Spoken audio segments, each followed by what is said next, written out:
الحمد لله نحمده ونستعينه ونستغفره ونعوذ بالله من شرور أنفسنا ومن سيئات أعمالنا من يهده الله فلا مضل له ومن يضلل فلا هادي له أشهد أن لا إله إلا الله وأشهد أن محمدا عبده ورسوله اللهم صل على محمد وعلى آله وصحبه أجمعين أما بعد فيا أيها المسلمون اتقوا الله حق تقاته ولا تموتن إلا وأنتم مسلمون وقد قال الله تعالى في كتابه الكريم أعوذ بالله من الشيطان الرجيم بسم الله الرحمن الرحيم وإذ قال لقمان لابنه وهو يعظه يا بني لا تشرك بالله إن الشرك لظلم عظيم. Ma'asyiral muslimin rahimahullah, segala puji bagi Allah Subhanahu wa taala, Rabb semesta alam, yang dengan rahmat dan karunia-Nya kita dapat berkumpul di hari yang penuh berkah ini dalam majelis khutbah Jumat yang penuh hikmah. Kemudian salawat dan salam semoga senantiasa tercurah kepada junjungan kita Nabi Agung Muhammad sallallahu alaihi wasallam yang telah membawa rahmat bagi seluruh alam. Mengawali khutbah pada hari ini, khotib berwasiat kepada kita semua, terutama kepada diri khotib pribadi, untuk senantiasa berusaha meningkatkan keimanan dan ketakwaan kita kepada Allah Subhanahu wa taala kapanpun dan dimanapun kita berada, dengan cara melaksanakan segala perintah-perintahnya dan menjauhi segala larangan-larangannya.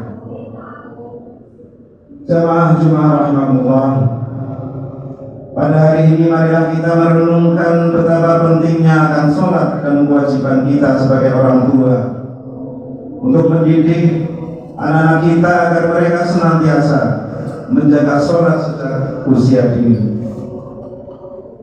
Nabi Muhammad SAW telah mengajarkan kita untuk memulai pendidikan sholat sejak dini, sebagaimana sabda beliau, muru awladakum bis-shalah wa hum abna'u sab'i sinin wadribuhum 'alaiha wa hum abna'u 'ashri sinin, yang artinya perintahkan anak-anak kalian untuk melaksanakan sholat ketika mereka berusia 7 tahun, dan pukullah mereka dengan pukulan yang tidak menyakitkan jika mereka lalai melaksanakannya saat berusia 10 tahun. Hadis riwayat Abu Dawud. Jamaah Jumat rahimahullah, ada langkah-langkah yang dapat diambil dalam mendidik anak untuk melaksanakan sholat sebagaimana yang sesuai dengan Al-Quran dan As-Sunnah adalah sebagai berikut. Yang pertama adalah mengenalkan tauhid sejak dini. Ajarkan kepada anak tentang pentingnya tauhid dan mengesahkan Allah sebagai satu-satunya zat yang pantas diibadahi, dan jangan sekali-kali untuk menyekutukannya.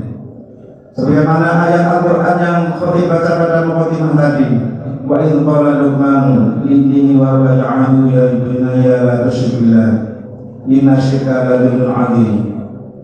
Ingatlah ketika Luqman berkata kepada anaknya saat dia menasihatinya, wahai anakku, janganlah mempersekutukan Allah. Sesungguhnya mempersekutukan Allah itu benar-benar kezaliman yang besar. Quran surah Luqman ayat 13. Perkenalkan dan tanamkan konsep bahwa sholat adalah bentuk komunikasi dengan Allah Subhanahu wa taala, dengan merupakan kewajiban bagi setiap muslim. Kemudian yang kedua adalah memberi contoh langsung atau keteladanan kepada anak kita.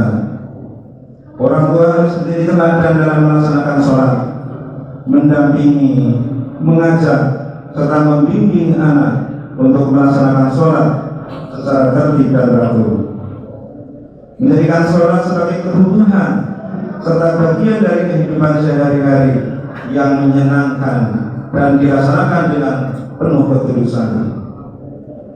Kemudian yang ketiga adalah mengajarkan secara bertahap, dimulai dengan mengenalkan gerakan dan bacaan sholat kepada anak sejak usia dini, yaitu sekitar umur 3-5 tahun.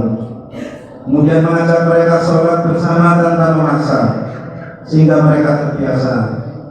Dan pada usia 7 tahun didorong untuk melaksanakan sholat secara lebih konsisten, seperti yang diajarkan oleh Nabi Muhammad SAW. Kemudian yang keempat adalah menggunakan pendekatan cinta dan kasih sayang. Orang tua sebisa mungkin menghindari memarahi atau menghukum anak secara keras jika mereka lalai, khususnya pada usia dini, serta memberikan pujian dan penghargaan ketika mereka melaksanakan sholat dengan baik. Kemudian yang kelima adalah keterlibatan dalam aktivitas keagamaan. Orang tua melibatkan anak dalam kegiatan keagamaan seperti dalam pengajian ataupun taman pendidikan Al-Quran, serta mendorong anak untuk belajar bersama teman sebaya dalam lingkungan Islam. Kemudian yang keenam adalah pendidikan sholat secara komprehensif. Orang tua mengajarkan anak makna dan hikmah sholat sehingga mereka memahami manfaatnya, bukan hanya sekedar kewajiban, dengan menggunakan buku atau media pembelajaran yang sesuai dengan metode yang tepat. Kemudian yang ketujuh adalah menerapkan aturan dengan bijak. Di usia 10 tahun anak kita, jika anak mulai lalai, berikan teguran yang lembut namun tegas. Hal ini sesuai dengan sunnah Rasulullah SAW yang menganjurkan para orang tua untuk lebih memperhatikan pelaksanaan sholat pada usia ini. Kemudian yang terakhir, yang kedelapan adalah doa dan dukungan. Orang tua selalu mendoakan anak agar hatinya terpaut pada sholat, serta menjadikan sholat sebagai momen kebersamaan keluarga, seperti membiasakan bersama-sama berangkat atau menunaikan sholat berjamaah di masjid ataupun musola.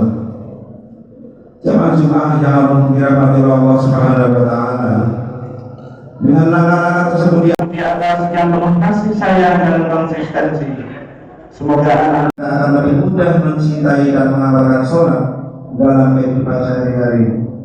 Pendekatan melalui sunnah Rasulullah SAW dalam Al-Quran juga yang menekankan pemahaman dan pembiasaan dapat membantu anak memahami sholat bukan hanya sebagai kewajiban, tetapi juga sebagai kebutuhan spiritual.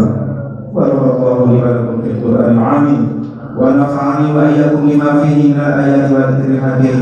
Wa taqabbalallahu minni wa minkum tilawatahu innahu was-sami'ul 'alim. Wa qul rabbi ighfir warham wa anta khairur rahimin.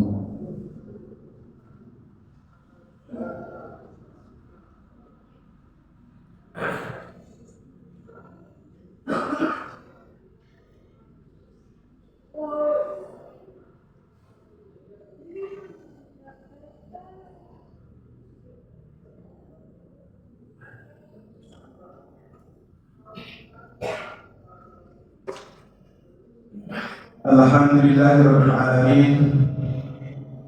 Wassalatu wassalamu ala asyrafil anbiya'i wal mursalin nabiyina Muhammadin wa ala alihi wa sahbihi ajma'in.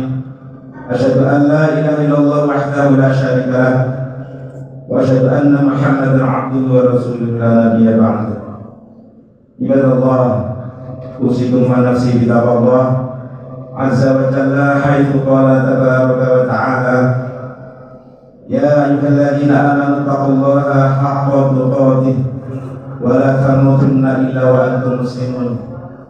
Innallaha wa malaikatahu yusholluna 'alan nabi ya ayyuhalladzina amanu shallu 'alaihi wa sallimu taslima.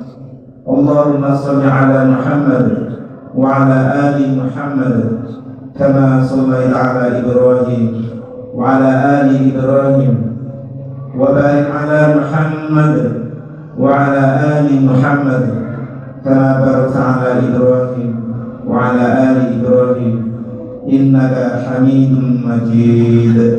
اللهم اغفر للمؤمنين والمؤمنات والمسلمين والمسلمات الأحياء منهم والأموات. ربنا هب لنا من أزواجنا وذرياتنا قرة أعين واجعلنا للمتقين إماما. ربنا آتنا في الدنيا حسنة وفي الآخرة حسنة وقنا عذاب النار. وصلى الله على نبينا محمد وعلى آله وصحبه ومن تبعهم بإحسان إلى يوم الدين. عباد الله، إن الله يأمر بالعدل والإحسان وإيتاء ذي القربى وينهى عن الفحشاء والمنكر والبغي يعظكم لعلكم تذكرون. واذكروا الله العظيم يذكركم واشكروه على نعمه يزدكم ولذكر الله أكبر. أقيموا الصلاة.